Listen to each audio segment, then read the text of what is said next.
In this lesson, we're going to see how we can change our player's animation state based off of our player's input. So what we want to do for this lesson is have it set up so whenever we hit the down key on our keyboard, it will trigger our player to duck and also to freeze his movement so he cannot slide around while ducking downwards. So in this lesson, we're really going to be covering two things: how to trigger your animation through input and how to freeze your character's movement. So let's get right on into it. So let's go to our Animator window, which we're getting more and more comfortable with each lesson, I imagine. And let's find that duck. There it is. What do we want to do first? First, we want to create a parameter saying if we're ducking, then play this animation. And if we're not, then go back to our idle. So let's create that parameter now. Let's go down here. Let's go bool. It's a true or false if we're ducking, if we're not. Simple like that, right? Let's just go duck. All right, just like that. Now, in Mechanim, how do we connect this? We just simply right-click, make transition, make a transition back. So 2 is going to be our condition set to duck and true. And if our duck is set to false, then let's go right on back to where we began. Just like that, our graph is getting bigger and bigger. Looks pretty neat. Okay, so let's go back to our scene view here. And let's start connecting this through script, shall we? This is going to be a little bit different here. Let's go to our scripts. I'm going to create a new script. I'm going to say new C#, and I'm going to just say char anim controls. Now, I want to create this script to be controlling purely animation, okay? The reason why I didn't put our walking and our jumping on this script as well is because that's based off of our player's movement, so it's relevant to keep on that script. But this animation controller here, this is gonna give us all our other animation parameters. Basically, like if our player is doing anything that's specifically to control animation, it's gonna be on one clean script so we don't get too confused and overwhelmed with one massive list of things, right? So let's go to our sprite player. Let's apply all our animation controls to this animation-based object. So let's drag this on here, and let's open this script up. All right, so here we are in a brand new clean script. Let's just do our regular cleanup duties. I just find it visually more appealing to me. Okay, so now we're in our script. So what are we doing again? First off, we need to create an animation variable to store the animator component on this object so we can set our ducking to true or false if we're pressing the down key. And also, we need to access that player movement script, because what I want to do is when we're ducking, I want to get that script and I want to disable it. So it's going to just turn off all of those rigid body forces and velocities based off our input. It's just going to disable that script, so all that stuff just doesn't work when we're ducking. So let's get into it and get started. So first, let's just act locally here. Let's create a component, and a variable. And we're gonna say variable for our animator component. I'm gonna say private animator type and anim, because it's the local animator, right? So let's go down and let's actually go ahead and create our other variable. This is gonna be variable to store our char movement script. Okay, and we want to disable it whenever we're ducking, okay? So let's go ahead and start doing that now, and let's just go private as well, and let's say character movement. We need to title it the name of the class, which is the name of the script, character movement. So that means it knows what to store within this variable. It's our script object. And now we just need to give it a name. I always name them the same, but I started at that camel casing with the lowercase first word to tell us it's a variable. All right, so now we have our two variables created. Now let's assign those. And I'm assigning variables, I want to say awake, so they assign right away first thing first. Okay, so now let's go ahead and assign that animator. So let's go anim, okay, equals game object dot get component, not in children because it's on the local sprite object now, right? Okay, dot get component animator, and boom, we have it. So this is going to be assigning our variable animator.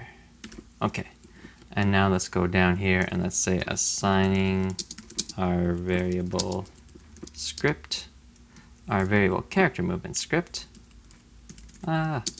character movement script. Okay, so now let's go like this. Let's just say character movement. All right, and then I want to assign it now. So I want to say equals game object dot find, and now I want to type in the name of our WrapTuck character that is the game object that we're searching for that has that script on it. Okay, so let's go back into here, game object dot find. I just copied and pasted the name so I have it exactly. You guys can just say WT underscore character, whatever you named him. Game object dot find WrapTuck character. So now we told it exactly what game object to look for and what that game object is called. Okay, so now that we found that game object, we need to say dot get component. Okay, and now we want to get component of character movement script. All right, there. So now we've told it which game object to search for to get the component that is the character movement script. Simply, if we look at this here, character movement right there. That's what we just called for. Let's go back into here. We have those all assigned. We are ready. So now let's start assigning some stuff down here. We have our variables, we know what we're calling, and now let's utilize these. So what do we want to happen? We want, whenever we hit the down arrow key, it's going to set our ducking to true. Okay, let's just start off there, nice and simple. So on our update, it's going to be checking every frame. We want to be checking every frame for whenever we hit a key, right? So let's go if. Now we're going to use our good old input function. Let's go input dot get key down. Whenever we press it down, now we're going to call key code. You can see all the key codes we have here, but I want to find that down arrow key. Now I could just say dot down arrow, but let's look. We have all these options, right? Key code dot down arrow. Whenever we hit that down arrow key, and let's just say, create our brackets.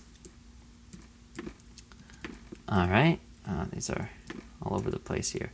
Okay, now I want to get that anim variable dot set bool. All right, and what bool are we wanting to set? We want to set that duck. Okay, so duck, and then let's just go comma. How do we want this bool to be? We want it to be false.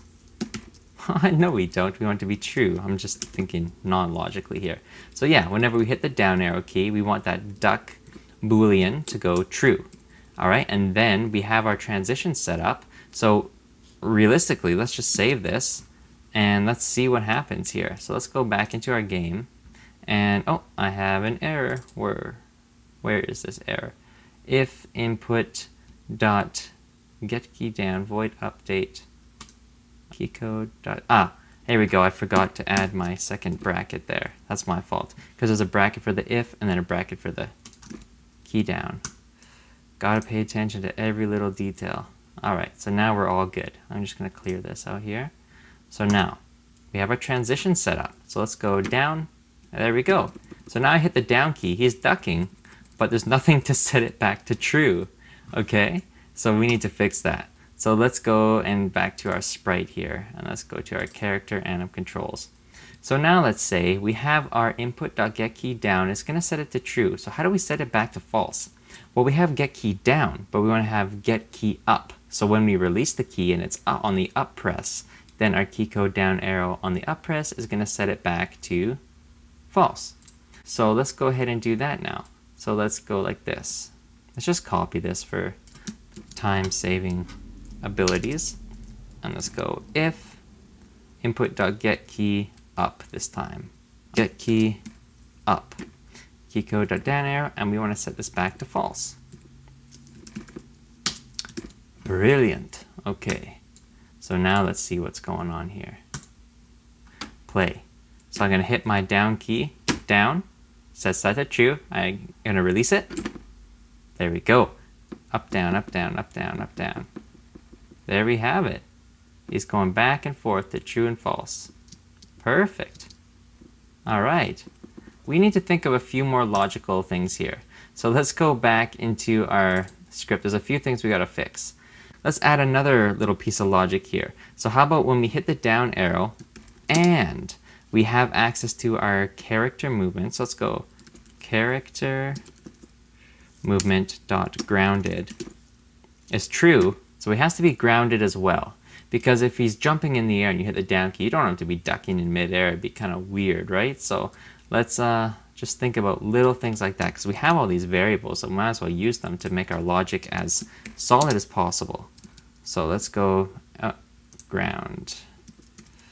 And I can see there's an error here. It's supposed to be grounded, not ground. Okay, there we go. And character movement, we've accessed that character movement script, dot to get access to all the variables, and just type in the variable name, dot grounded. Okay, so now let's see what we got here. Let's go back in here, and our character is grounded currently, so we can duck, but when we're up, we can't do it until he's back on the ground. So that's really important. And next thing we want to do is we just want to freeze this character. So let's quickly take care of that now. So if the key code dot down arrow, okay, and now we want to go in here and let's just say freeze movement.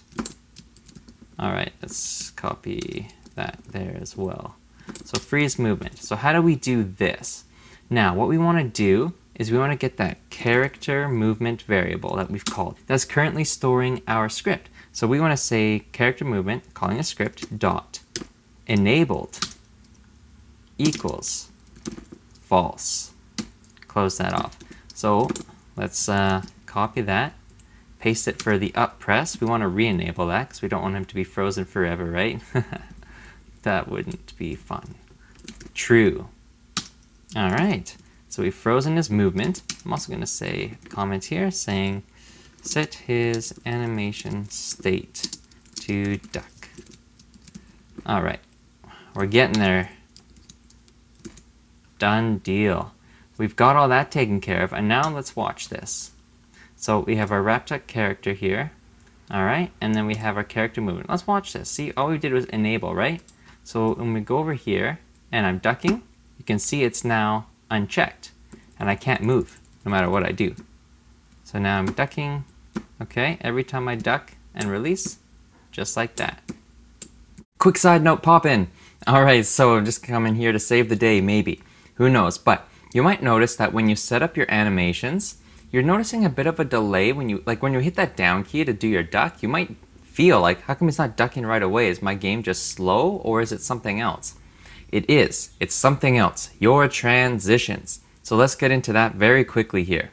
Let's go. My animation system is a bit more developed than what we're currently at in this lesson here, but it's the same principle. This is, I'm kind of jumping back. I'm working on a lesson in the future. If you notice that there's an issue on this duck here, for example, what you want to do, select this transition, and you just want to scale down the time of what it takes for the transition to happen. Because what's happening is when you press it, it's triggering this transition right away, but the transition might take like 2 seconds or something. We don't need that. There's nothing in between. So let's make that pretty small, just like so. And on the way back as well. Oh, way back is nice. Okay, that one works. And our jump, let's see what our jump is like. From walk to jump, let's scale that down too. Make it a bit more responsive. And coming back, it feels all right, really. All right, so you just want to make those transition times much shorter. So now that this is all good, I'm going to save this. Right now I'm in play mode. And let's go back to our game here. And now when we hit the down key, it's instant. Look at that, he's just going crazy. Awesome, when we jump, instant. Nice, much better. All right, just a quick side note. So now you have the knowledge to animate your characters in-game based off of the movement and now the player's input.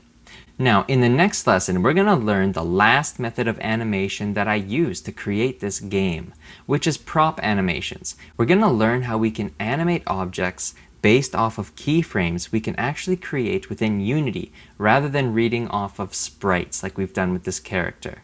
So, I'll see you there.